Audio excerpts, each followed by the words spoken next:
Hello students, आज की इस वीडियो में मैं आपको बताऊंगा हरियाणा बोर्ड क्लास 10 हिंदी का जो है प्री बोर्ड जो कि जनवरी 2025 में हुआ है। इस प्री बोर्ड का जो पेपर है इसके सॉल्यूशन आपको कराने वाला हूं और बताने वाला हूं कि पेपर आपका जो फाइनल एग्जाम है वो भी इसी तरीके से इसी पैटर्न के बेस पर आपको देखने को मिलेगा। शुरू करते हैं वीडियो को। मैं हूं अजय और आप देख रहे हैं CCL चैप्टर। लेकिन वीडियो शुरू करने से पहले आपको बता दूं, अगर आपको हरियाणा बोर्ड क्लास 10th के किसी भी सब्जेक्ट के इंपॉर्टेंट क्वेश्चंस की जो है पेड PDF हमने लॉन्च की हुई है, जिससे आप एग्जाम में 90+ जो है स्कोर कर सकते हो। अगर आपको करना है तो वेबसाइट है cclchapter.com। गूगल पर जाओ, सर्च करो और डिस्क्रिप्शन में सारे ज़रूरी लिंक मिल जाएंगे। टेलीग्राम का भी लिंक आपको मिल जाएगा। अब जो है इस वेबसाइट पर आपको जाना है और इसी वेबसाइट पर आपको जो है पेड PDF मिल जाएगी हरियाणा बोर्ड के सेक्शन में। कूपन कोड यूज कर सकते हो CCL10 ताकि PDF आपको सस्ती पड़ जाए। बाकी वेबसाइट पर विजिट करके दिखा दूंगा। पेपर के लास्ट में, इस वीडियो के लास्ट में जो है आपको कुछ सीक्रेट चीज़ें भी बताने वाला हूँ जो आपको काम आएंगी। चलो अब देखते हैं पेपर जो है क्या क्या आंसर रहेंगे, कौन से क्वेश्चन के, वो बता देते हैं। पूर्व बोर्ड परीक्षा जनवरी 2025। कुछ जगह पे पेपर आगे पीछे हो रहे हैं, तो अभी जो है जैसे ही पेपर हुआ मैंने वीडियो बना दी है। अगर किसी का लेट हो रहा है तो सेम ही पेपर दे रहा है हरियाणा बोर्ड सभी जगह पे, तो अपने दोस्तों के साथ शेयर कर देना वीडियो को जल्दी जल्दी, ठीक है। चलो अपना नाम और यहाँ पे अनुक्रमांक वगैरह देखने को मिलेगा। उसके बाद में पहला जो क्वेश्चन आता है वो है व्याकरण वाला पोर्शन। इसमें पहला प्रश्न है महात्मा। ये जो समास है इसका भेद बताना है, यानी इसमें कौन सा समास है, तो इसमें कर्मधारय समास है। अत्यधिक, इस शब्द में कौन सी संधि है, तो इसमें कौन सी संधि है, इसमें हमारी यण सवर संधि है। यहाँ पे यण है तो यण संधि हमारी हो जाएगी। उसके बाद में भोर, ये जो शब्द है इसका पर्यायवाची शब्द कौन सा है, तो इसका है उषा। वाचाल शब्द का विलोम कौन सा है, तो इसका जो विलोम शब्द है वो है मूक। अगला जो क्वेश्चन है वो है अधिकार शब्द में उपसर्ग है। इसमें कौन सा उपसर्ग है, अधि। अधि प्लस आकार होता है ना, बैठा। इसमें जो है शब्द, ये जो शब्द है इसमें कौन सा प्रत्यय है, तो इसमें है अ प्रत्यय। अंत पाना, मुहावरे का अर्थ बताना। अंत पाना यानी रहस्य पाना, रहस्य को जान लेना, ठीक है। ये आपकी ग्रामर के MCQs हैं। उसके बाद में आपको जो है जो सेकंड क्वेश्चन आएगा इसमें आपको जो है 2-2 नंबर वाले क्वेश्चन मिलेंगे। इसमें आपको जो है सभी प्रश्नों के उत्तर करने रहेंगे, एक्स्ट्रा क्वेश्चंस नहीं दिए जाएंगे। चौपाई चंद की परिभाषा उदाहरण सहित लिखनी है। अविकारी शब्द की परिभाषा उदाहरण सहित लिखनी है। सब इसमें जो है ना जो डेफिनेशन लिखोगे उसका 1 नंबर रहेगा और उदाहरण लिखने का 1 नंबर रहेगा, ये ध्यान रखना। संधि की परिभाषा और उसके भेदों के नाम लिखने हैं। शब्द किसे कहते हैं, उत्पत्ति के आधार पर शब्द के कितने भेद हैं ये हमें बताना है। उसके बाद में तीसरा जो क्वेश्चन आएगा उसमें हमें निबंध देखने को मिलेगा। निबंध में आपको 5 निबंध है। परिश्रम का महत्व, मेरे सपनों का भारत, समय का सदुपयोग, स्वच्छता का महत्व, अनुशासन और सफलता। तो इनमें से जो आपको ईजी लगे वो कर लेना, बट माई रिकमेंडेशन अनुशासन और सफलता वाला करना, क्योंकि फाइनल एग्जाम में भी बहुत बार ये जो है निबंध आता है, ठीक है। तो इसको पढ़ के जाना, आपको ज़्यादा हेल्प मिलेगी, ज़्यादा फायदा रहेगा। उसके बाद में जो है अगला प्रश्न आएगा, प्रश्न नंबर 4। व्यायाम का महत्व बताते हुए छोटे भाई को पत्र लिखिए। ये जो है ना व्यायाम के महत्व पर बहुत बार आ चुका है, फाइनल एग्जाम में भी, प्री बोर्ड में भी दिया गया है कि व्यायाम के महत्व बताते हुए छोटे भाई को पत्र लिखिए। या फिर ये नहीं लिखना आपको, इसमें जो है ना कई बार अपने मित्र को लिखिए, अपने चाचे ताऊ को, किसी को लिखवाते रहते हैं, टॉपिक सेम ही रहता है। अच्छे पुस्तकालय की स्थापना करने के लिए अपने विद्यालय के प्रधानाचार्य को पत्र लिखना है। इन दोनों में से जो इजी लगे वो कर लेना आप। उसके बाद में 5वां जो क्वेश्चन है वो है क्षितिज भाग 2 से।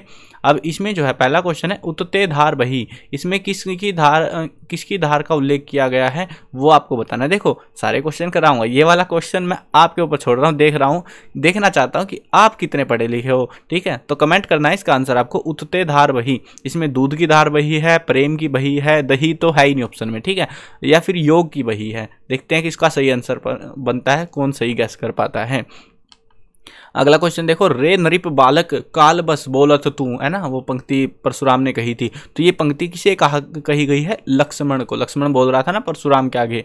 गागर रीति से कवि किसके खालीपन की बात कह रहा है, तो किसके मन के खालीपन की बात कह रहा है।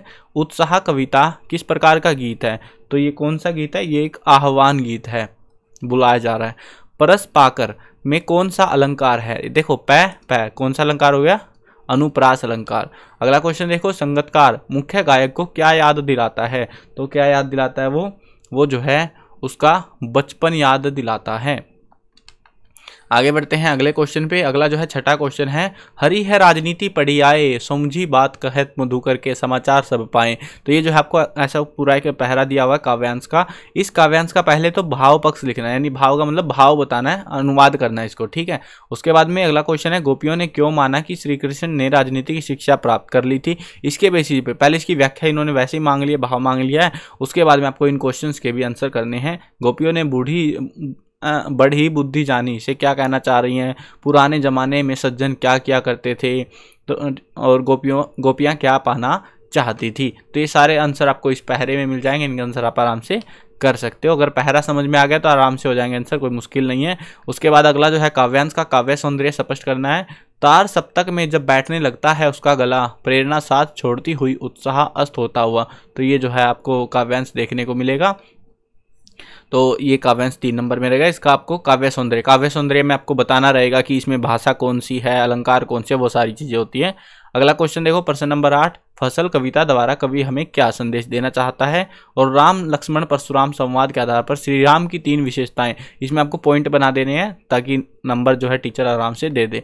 तो ये आपको करना है। उसके बाद में 9वां क्वेश्चन है एमसीक्यू टाइप में, इसमें 6 एमसीक्यू मिलेंगे। नेताजी की मूर्ति पर कैसा चश्मा था, तो वो था सामान्य काले फ्रेम का, क्योंकि ऑप्शन इन्होंने ऐसे दिए हैं उस हिसाब से। बाल गोविंद भगत किस विधा का पाठ है, तो कौन सी विधा में ये एक रेखा चित्र है। नवाब साहब रेलगाड़ी में किस श्रेणी के में सफ़र कर रहे थे, तो कौन सी श्रेणी थी, द्वितीय श्रेणी थी। मन्नू भंडारी का जन्म कहाँ पर हुआ था, तो उनका जन्म हुआ था भानपुरा में। आगे बढ़ते हैं अगला क्वेश्चन था, शहनाई बजाने के प्रयोग में आने वाली रीड किससे बनती है, वो एक घास से बनती है, नरकट नाम की घास। सभ्यता किसका परिणाम है, तो वो संस्कृति का परिणाम है। उसके बाद में आगे बढ़ते हैं 10वां क्वेश्चन, संस्कृति के नाम से जिस कूड़े करकट के ढेर का बोध होता है, यानी संस्कृति वाला पाठ है हमारा ये। उस पाठ के आधार पर संसार को कैसा कहा गया है, प्रज्ञा क्या है, नए तथ्यों का दर्शन किन 2 विशेषताओं से होता है, कूड़े करकट का ढेर किसे कहा गया है, मानव के 2 विशेष गुण कौन से हैं, ये सारा कुछ आपको करना है। उसके बाद में मन्नू भंडारी या फिर रामवृक्ष बेनीपुरी का जीवन परिचय मांगा गया है, जिसमें आपको जो है सामान्य जीवन परिचय, साहित्यिक रचनाएं और साहित्यिक विशेषताएं और भाषा शैली, 4 पॉइंट आपके बनेंगे, ये ध्यान रखना, ठीक है। रचनाओं का एक पॉइंट, पहले सामान्य जीवन जिसमें जन्म मृत्यु पढ़ाई के बारे में बताओगे, उसके बाद रचनाएं, उसके बाद साहित्यिक विशेषताएं और फिर लास्ट में भाषा शैली, ठीक है। इसमें जो है ना साहित्यिक विशेषताएं ये 2 नंबर में होती हैं, तो इस चीज़ का ध्यान रखना, इसको थोड़ा बड़ा लिखना। नेताजी का चश्मा हर बार कैसे बदल जाता था, वो बदल देता था ना एक। लेखक को खीरे खाने से इनकार करने पर अफसोस क्यों हो रहा था, क्योंकि वो लजीज थे और वो सारा जिस तरीके से उनको बनाया गया था। आगे बढ़ते हैं अगले क्वेश्चन पे। खंड घ आएगा, कृतिका भाग 2 में से गीता माता का अंचल पाठ का मूल भाव स्पष्ट करना है, या फिर अज्ञेय के अनुसार प्रत्यक्ष अनुभव की अपेक्षा अनुभूति उनके लेखन में कहीं अधिक मदद करती है, क्यों। इन दोनों में से कोई सा भी कर सकते हो, दोनों इंपॉर्टेंट है। वैसे एक चीज़ और बता देता हूँ, ये जो प्री बोर्ड आ रहा है, ये इसमें जो क्वेश्चंस यूज किए गए हैं, प्रयोग में आए हैं, वो आपको फाइनल पेपर में भी इनमें से एक आध क्वेश्चन देखने को मिल सकता है, तो इसको अच्छे से पढ़ के भी जाना बाद में भी, ठीक है। लेखिका को गंतोक से कंचनजंगा क्यों नहीं दिखाई दे रही थी। विज्ञान के विद्यार्थी अज्ञेय को अणु बम के विषय में पुस्तकीय जानकारी किस रूप में मिली। आगे बढ़ते हैं खंड अड़, ये आपका जो है आदर्श जीवन मूल्य यानी नैतिक शिक्षा वाली किताब से है। इसमें 5 क्वेश्चन आएंगे आपके। ईश्वर ही अपरिवर्तनीय सत्ता है, इसे उदाहरण सहित सिद्ध कीजिए। विचारों की जीवन में क्या भूमिका होती है। किसी भी रूप में कार्यरत होते हुए क्या कर्म को पूजा बनाया जा सकता है, यदि हाँ तो कैसे। अर्जुन किन गुणों के बल पर श्रेष्ठ धनुधारी बने।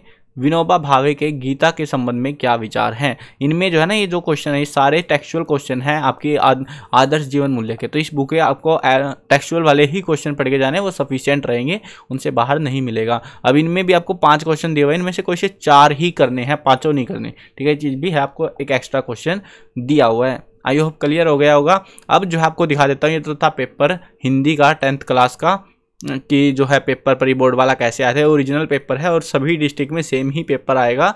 अब जो है आपको एक वेबसाइट दिखा देता हूँ, गूगल पर जाओ और ये वेबसाइट सर्च कर लो, ये नाम सर्च कर लो cclchapter.com।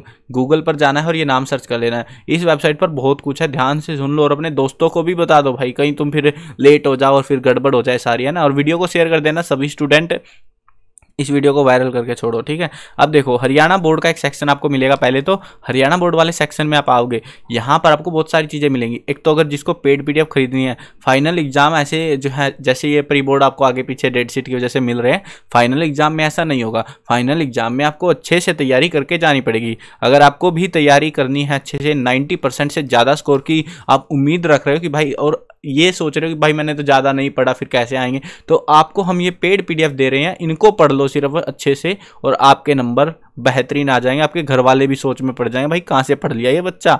तो इतनी अच्छी पीडीएफ हमने बना रखी है, हाई क्वालिटी पीडीएफ है। अगर परचेज करनी है तो यहाँ से कर सकते हो। कूपन कोड यूज कर लेना CCL10, जिससे पीडीएफ सस्ती हो जाएगी। उसके अलावा अगर आपके पास पैसे भी नहीं है तो फ्री में भी आपको मिल जाएंगे। 50-60% नंबर लाने के लिए फ्री में भी क्वेश्चन मिल जाएंगे आपको। पुराने पेपर्स यहाँ पे मिल जाएंगे। परी बोर्ड के जो पेपर हैं 2024 वाले, अगर किसी को चाहिए हो देखने हो तो वो देख सकता है। बाकी मेरे को पता भाई किसको चाहिए, अब जब असली मिल गए हैं तो।